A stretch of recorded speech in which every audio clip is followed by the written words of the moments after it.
the unity of being. Welcome. Sorry, before I start, I ought to just let you know that I'm sort of nearly over it, what we used to call a cold. Now, of course, I don't know if I can use the word cold on YouTube anymore. I suppose I have to call it a potential granny killer. But yes, I've had a runny nose, I've had a bit of a cough, I've been sick a few times. My sleep patterns have been disturbed. So I think we have to conclude that whatever's wrong with me, it probably means that I should stop meeting with people ever again and live in the multiverse. And of course I can't use money because that would spread it. So we have to move over to digital currency. So yeah, I apologise for it, but it happens to us all, doesn't it? Anyway, in the Matrix vlog, I introduced the concept of non-dualism and indicated that it had an impact on Islam via the Sufi tradition, and possibly therefore also Kajawan. Certainly within Islam, this doctrine is derived from a philosophical consideration of monotheism. As there can only be one God, there is an illusion that we're separated from God. In other words, we can't be separate from God. We have to be a part of God, and it's only illusion that we're separated. So to see us as separated is dualism, and non-dualism is to see it as an illusion. However, in non-dualism, in Kajawan, this non-dualism probably comes from Hindu and Buddhist philosophy. It may come from Sufism. Certainly it's been merged with it. There's no doubt about it. In Islam, it's called Wahdat al-Wujud, the unity of being, which this is all about. So this is about the sort of Islamic concept of non-dualism. This is often associated with Ibn Arabi. But such views entered into Islam not that long, but before Ibn al-Arabi's time, including Mansur al-Hajjaz. And I'm going to come out with his full name, I don't know, why do I do it? Anyway, Arabs have full names because they always mention their father, maybe even where they're from. So his full name is Abul Mugathith al-Husayn bin Mansur al-Hajjaj.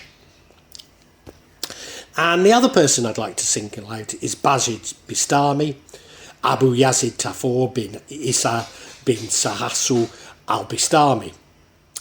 So what this vlog is really exploring is the Sufi metaphysics, or Tasawwuf as it's known. Needless to say, the doctrine of the unity of being has been accused of being heretical by some Muslims. But then, let's face it, there's some Muslims that think that breathing is heretical. But what I want to say is that this is far from a fringe concept. Furthermore, Ibn al-Arabi, he was the wonderful poet, amongst being a philosopher, his poems were accused of being erotic, despite the love that he talks about really being his love for Allah, or his unconditional love for everything in Allah's creation. Nevertheless, Ibn al-Arabi, unlike myself, was very well read in Al-Quran and jurisprudence, and could normally provide a logic for his beliefs to satisfy his detractors. Which is probably one of the reasons why he's so highly regarded today. Ibn al-Arabi. Why am I only introducing Ibn al-Arabi now? After all, he's one of the most important, if not the most important, Sufi philosophers. Indeed, I've already spoken of Ahmad al-Buni and Shahrazadi.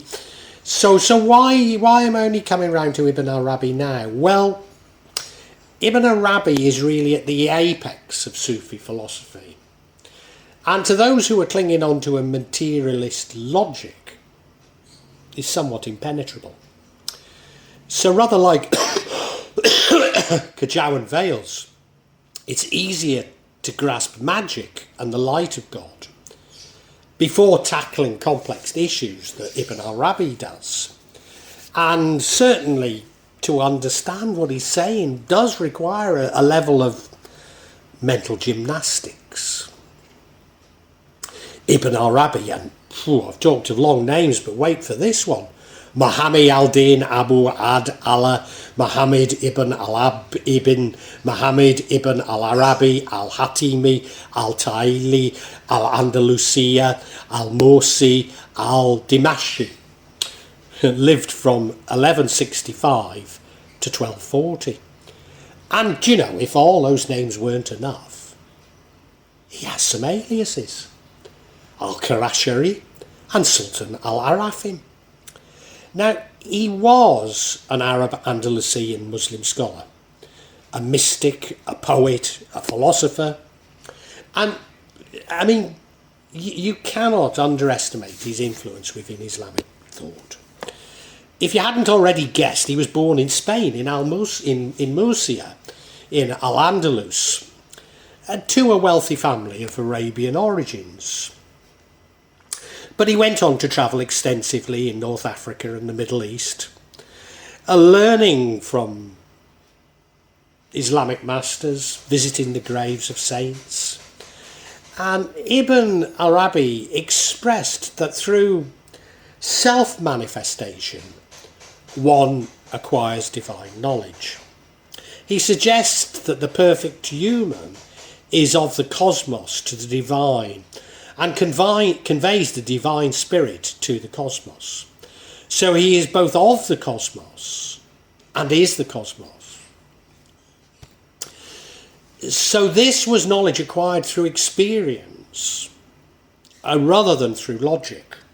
So as I said, he was very able to argue on Islamic jurisprudence, which is an exercise in logic. But he actually knew that this wasn't the route to knowledge. Whoever builds his faith exclusively on demonstrative proofs and deductive arguments builds a faith on all which is impossible to rely, for he is affected by the negativities of constant objections. Certainly, al-Yaqin does not derive from the evidence of the mind, but pours from the depth of the heart. Ibn Arabi. Isn't that beautiful, eh? Isn't that beautiful? So it doesn't come from logic. It doesn't come from the mind, but it comes from the heart. Yeah, wonderful.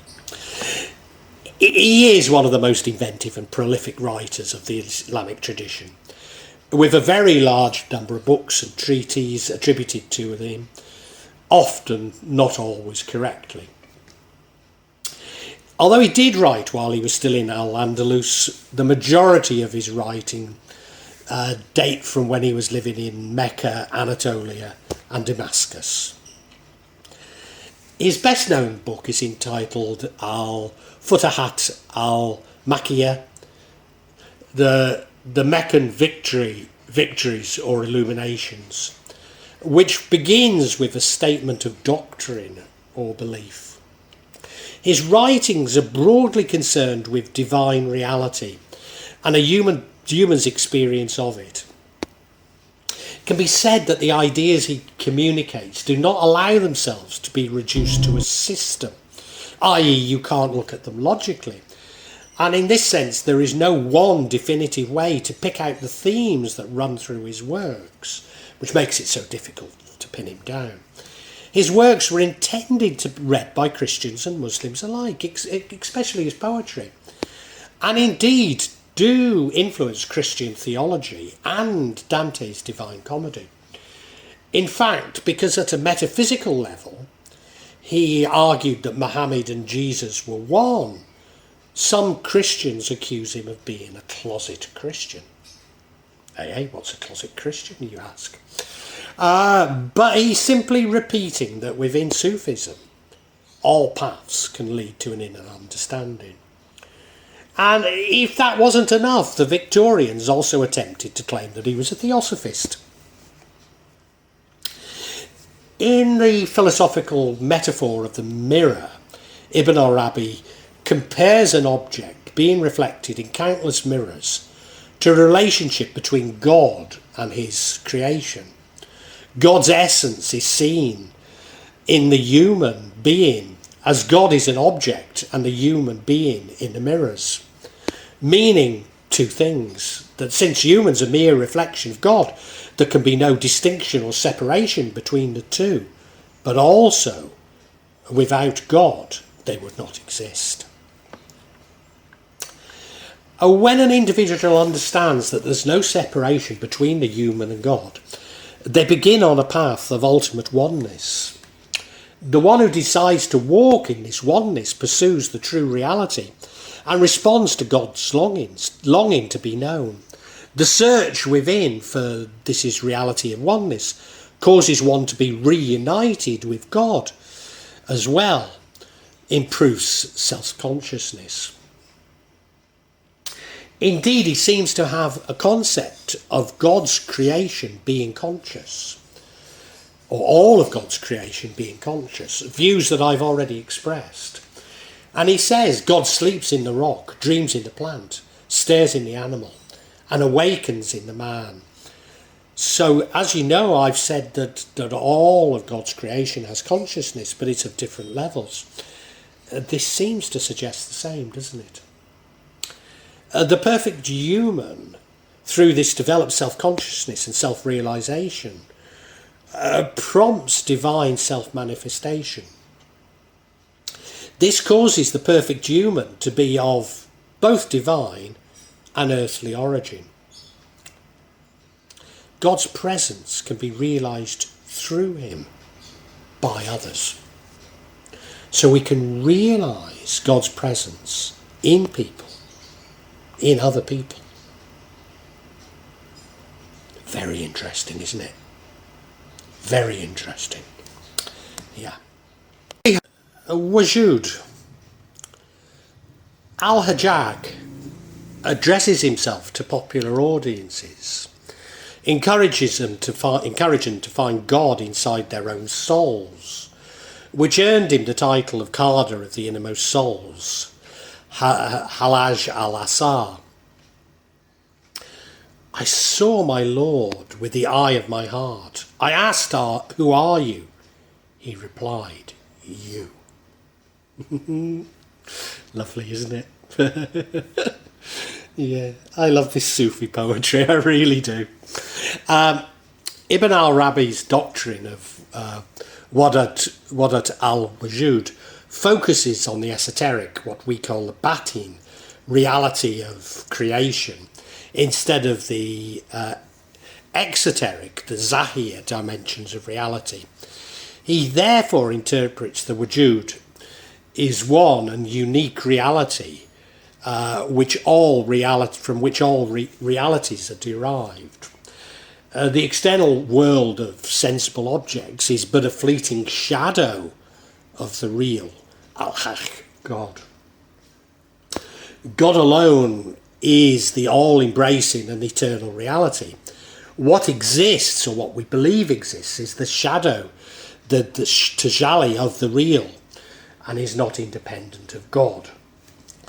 So in other words, everything is of God, and what we believe is real, what we believe has substance, is but a shadow of God. So there is only one reality, and that reality is God. God is not a being, but is being. So if we argue that anything exists that isn't God, then this is shirk, as it's claiming that there is a being other than God. So this is really profound. What this is saying is that the materialist science, these assumptions that a table is a table, a rock is a rock, etc., etc., this is actually shirk, because of everything has to be God. So the whole of science, the whole of materialist science is shirk, because all it is doing is trying to claim that things are independent of God. And as Ibn al-Arabi said, the world is illusory. It has no real existence. This is what is meant by imagination, Kalil. You have been made to imagine that world is something separate and independently real. It's outside of the absolute. But in reality, it's not so. Brilliant. Absolutely. I just love him. Yeah, you can tell, can't you?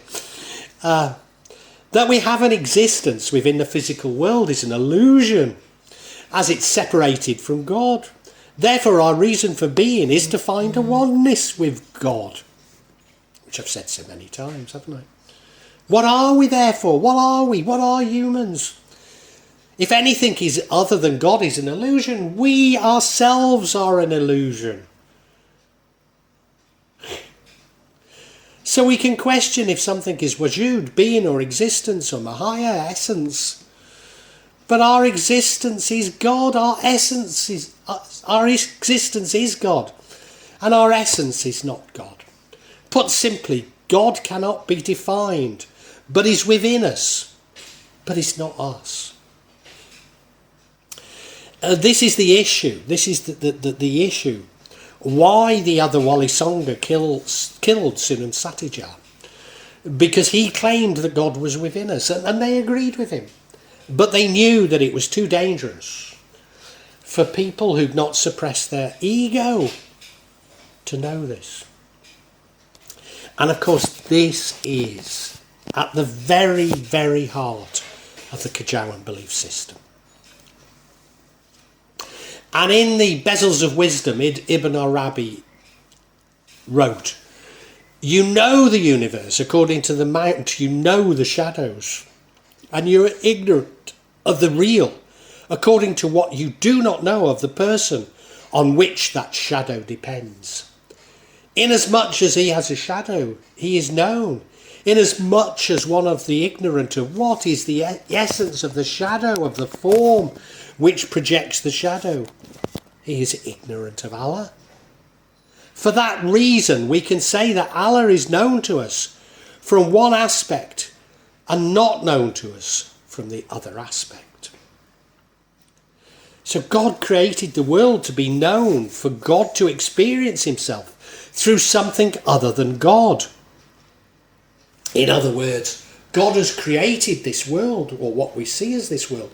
God has created everything just for the experience of it, and to experience it as something other than God. And of course, I've spoken before of the sort of simulation or game theory of the universe in previous vlogs, and this is very close to it.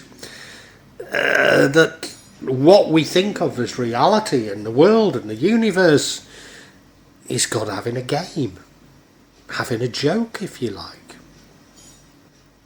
And of course the world, the universe, is in continuous creation. Therefore God is constantly unfolding. And again, it's something I've touched on. Particularly when I begin to refine my statement that we co-create reality with God. Again, from the Bezels of Wisdom, Ibn Arabi says, creation is intelligible and Allah is felt and witnessed with the believers and the people of unveiling. Allah is intelligible with other classes and creation is witnessed. So it's through creation that we witness God. The light. Now, you didn't really think you were going to get away with listening to this without me babbling on again about the light, did you? Because you will know that through meditation, I found this brilliant white light, an all-encompassing light of love and bliss, and once you found it, nothing else matters. Ibn Arabi describes it as a pure white light. There was a time when I blamed my companion if his religion did not resemble mine. Now, however, my heart accepts every form. Love alone is my religion. And this really is what I feel, particularly if I go on sort of Islamic forums. I don't know if I get a roasting, an absolute roasting from people who clearly don't have the sort of Sufi beliefs that I do. But I can't believe there's that many narcissists out there wanting to throw their view of Islam down the throat of others. And do you know, I used to argue, but once you found the light, you just don't care. You don't care. It doesn't matter. Because you know there's so many paths to God. And this is what Ibn Arabi's all about. This white light travels through a prism. And as it travels through a prism, it divides into what we know as colours. Or refracts. These represent what we conceive as reality. But this is the illusion, as that it's a refraction of this white light. Of course, these illusions are not the same as God, but are made from nothing but God. And Fakhr al-Din Iraqi, who was a follower of Ibn Arabi, wrote, "Come then, into my eyes and look, and you'll see a sun shining through a thousand bits of glass, becoming plain sight through each, a ray of colour. Why should any difference appear between this one and that? All light is one, but colours a thousandfold." As I've previously argued, this light is so pure that nothing else is important. When I talk of light and an absence of light, I talk of light and an absence of light, but Ibn Arabi talks of light and shadow, as does Surawadi, whom I've discussed in the previous vlog. Light is seen as the utmost essence of God. Indeed, it is the only reality which can exist, and that's very, very much the experience I had of finding this light. Only through love man can find a oneness with God, or uniting with God, but realising that we were God all along. So this unconditional love is the suppression of the ego. Again, a central idea within Kajawan. As Ibn Arabi said, how can the heart travel to God when it's chained by its desires? So as Kajawan believers, we must suppress our desires. Well, I think that's enough for today in this vlog. What I would say is that if you've been able to follow it, then I've not done justice to the concepts, and that it's an oversimplification. If you've not been able to follow it, well, nobody can really. You have to suspend disbelief in logic to do so. And that's what it's all. Well, I really hope you've enjoyed this vlog. And that, not only got something out of it, but provoked thoughts. I'm not here to push my beliefs, my thoughts on you. Only to open up your own thinking. Get you thinking about the world and life. When I started The Real Magic of Java, I believed that I'd only release them every month or maybe every 2 months. But now I find myself adding to this subsection once or twice a week. But please subscribe and hit the bell to get notifications for when I add new parts to this subsection. In part, the reason why I'm doing it more often is that the concept has moved from filming rituals and events that took place in Java to me also describing my beliefs and philosophy. And that does come in response to people expressing an interest in it. But of course, me actually seeing rituals and events really doesn't happen so often. What I would say to you is that there's no attempt at subterfuge on my behalf. And when I do experience rituals, I will include them for you to see. And as I say, there's no way I'm trying to mislead you. And if I believe there is subterfuge, if I uncover it, I will point it out to you. I'm trying to be as honest as I can be. Now, please make comments, please ask questions, and I'll try to be as honest and open with you as I can be. Of course, there will be some of you who disagree with me, particularly when I talk in terms of my own beliefs, my own feelings. And, you know, you're welcome to alternative feelings, and we can agree to disagree. Sometimes I find that people on YouTube can be unnecessarily attacking and aggressive, and at times I don't restrain myself enough, and I apologise, but it's not my intention to put anybody down, you know.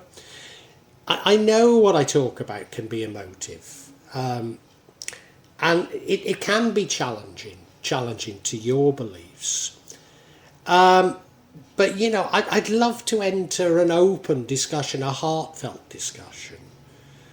But unfortunately, I often come across things that are, especially when people quote the scriptures to me, I've just no idea where it takes us, you know. Because I'm speaking from the heart, you know. I mean, you know, sorry, if you want to quote the scriptures at me, do so, but it doesn't have much impact on me, you know. I personally have no desire to impose my feelings on you, and I suppose when people try to do it to me, it washes off, you know. All I'm trying to do is I'm trying to share my feelings with you, and I'd love an open discussion on feelings. I really would love it, you know. And sorry if I don't always react as best I should. I try and cure this in myself, but I think this is part of the sort of narcissism of social media that I talk about so much in this subsection. So look, if you've enjoyed it, I really urge you to listen to other sections on this channel, particularly the 4 audio books that I've uploaded onto this channel.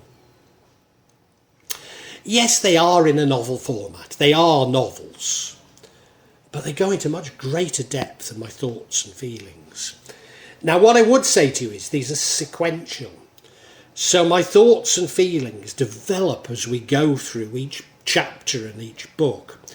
So it does begin with 1.1, the Chinese cemetery. But, you know, hey, it's up to you. Feel free to dip in as you wish, as you want. And, you know, really heartfelt thanks for listening to this. And I really want to say a great big thank you, and God bless you.